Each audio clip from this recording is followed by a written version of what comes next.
Բարի երեկո, մի քանի րոպեով ձեզ զբաղեցնեմ բաց զրույցով իմ բաց բալկոնից։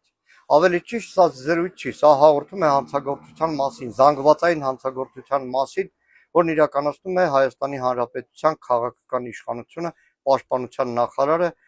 իսկ գործիքներն են ռազմական ոստիկանությունը եւ զինկոմիսարիատները։ Վերջին օրերին մի քանի առիթներով խոսել եմ 25-օրյա վարժական հավաքների մասին եւ այդ հավաքները իշխանության կողմից իբրև պատժի տեսակ օգտագործելու անբարո, անթույլատրելի եւ հակաօրինական գործելավոճի մասին։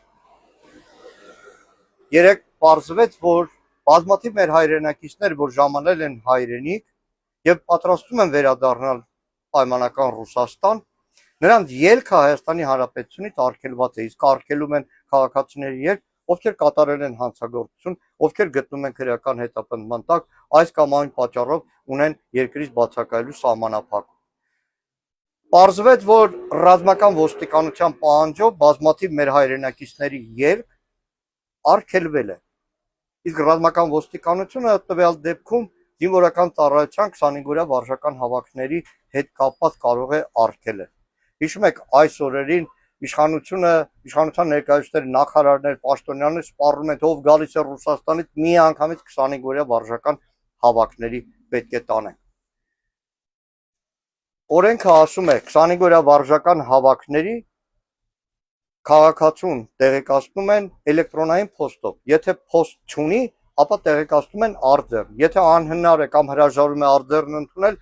ազդարար.am-ով հայտարարում են ծանուցման մասին եւ 9-րդ օրը միայն քաղաքացին համարվում է ծանուցված։ Այսինքն մոտավորապես 15-20 օր է պահանջվում, որպեսզի քաղաքացին համարվի, թե ծանուցագիր չի վերցնում կամ հրաժարվում է գնալ, որից հետո կարող են արդեն քրեական հետապնդում հարուցել։ Բայց մի քանի օր առաջ եկած մեր հայրենակիցներին ուղղակի արգելել Հայաստանի սահմաններից դուրս գալ նշանակում է իշխանությունը սպառնալիքներից անցել է գործնականացման, հետապնդում է բոլորին, ովքեր կասկածում են, որտեղ կան բազմաթիվ դեպքեր, որ տխուր կամ այլ առիթներով եկել են հայրենիք։ Այսօր մի հայտարարություն դրեցին, որպեսզի տեղեկանան, թե 25-օրյա վարժական հավաքներին ընդհանրապես ում են կանչում։ Պարզվեց ահավոր փաստեր։ Մեկ օրինակ, այս տարի զորացրված զինծառայողը, իսկ 1 տարի նրան իրավունք չունեն կանչել 25-օրյա վարժական հավաքի, Նիկոլ Փաշինյանի դեմ գրած ստատուսից հետո 3 օր հետո կանչվել է 25-օրյա վարժական հավաքի, իսկ իր եղբայրը օրերս է զորակոչվել բանակ։ Պարզվեց Կապանում 53 տարեկան մեր հայրենակիցը, որ ամեն տարի մայիսի 29-ին գալիս է հավաքում է իր ազգուտակին, իր ծննդյան օրը, հայրենիք ժամանելուց անմիջապես հետո ստացել է ծանուցագիր։ Պարզվեց, որ քահանա է ստացել ծանուցագիր հայրենիք գալու հաջորդ օրը։ Քահանաներից մեկն էլ ծանուցագիր ուներ, բայց հասցրել են տեղեկացնել, որ գիտես, այսպիսի խնդիր կա։ Երեկվա աղմկարույց դեպքը լրագրողներից մեկը, որը ծառայել է Արցախի պաշտպանության բանակում, ինքն էլ ասում է, հիմա որ տարբերություն չկա, պատիվ է 25-օրյա վարժական հավաքի մեկնելը, պարզվեց, որ կիրակի օրը Սոտքում զորքի անօրինական գործածումը ընտրությունների քվեարկության process-ի վրա այդ փաստը բացահայտելուց հետո հաջորդ օրը զինկոմիսարիատը տեղեկացրել է վարժական հավաքի մասնակցելու համար, թեև վարժական հավաքը մեկնարկել է ամսի 9-ին։ Օրենքն էլ պահանջում է, որ զինկոմիսարիատը հավաքից եռամսյա ժամկետ առաջ արդեն պետք է պլանավորի, այսինքն այն քաղաքացիները, որ հունիսի 9-ից մինչև օգոստոսի 14-ը պետք է զորակոչվեն, զինկոմիսարիատում պետք է արդեն վաղուց հաշվառված լինեն։ Իսկ այդ լրագրողին զորակոչել են, գիտեք, երբ որ պաշտպանության նախարարության մամուլի քարտուղարը, թեև ինքը չխեղանում է, թե պատահաբար, բայց ընտրությունների գիշերը եղել է ԿՊ նախընտրական շտաբի մոտ ու փորձել է ճշտել այդ լրագրողի ինքնությունը։ Այսպիսին է Հայաստանի Հանրապետությունում Հայաստանի իշխանությունների վերաբերմունքը մեր բանակի նկատմամբ։ Նրանք փորձում են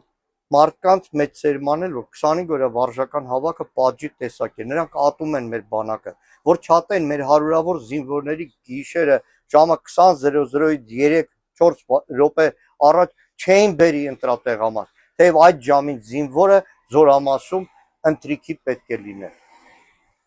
Իհարկե 25 օրը վարժական հավաքը անպատվություն չէ, դա պատիվ է։ Նույն ամսի 9-ին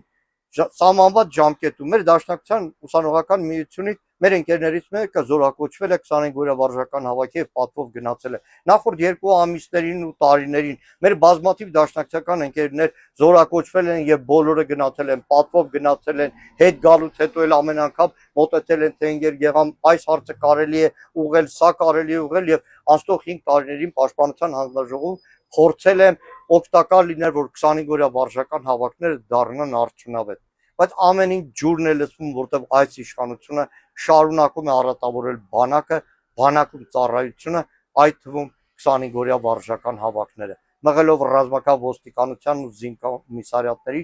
հանցագործության,